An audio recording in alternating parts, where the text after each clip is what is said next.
اگه یه شب تو اتوبوس خواب موندی موز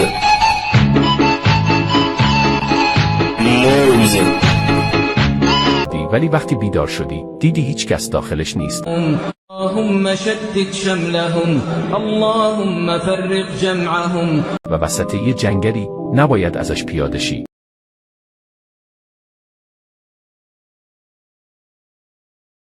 با دقت گوش کن و کارایی که میگم انجام بده.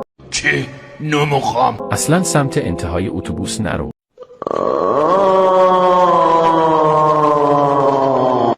اگه روی صندلی آخر نشسته بودی بدون اینکه برگردی زود جا به جا شو. اون ردیف برای کسیه که نباید ببینیش.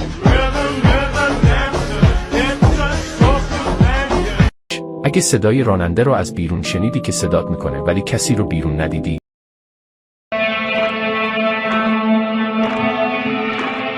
زود گوشات رو بگیر. اگه ازت خواست از اتوبوس خارج شی پشت صندلی قایم شو و اصلا پیاده نشو. اگه ساعت اتوبوس زمانی رو نشون میداد که اصلا وجود نداره تکون نخور.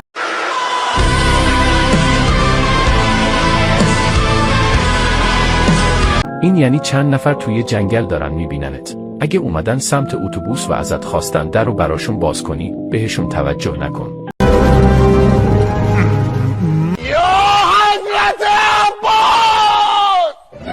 ممکنه چهره هاشون دوستانه به نظر برسه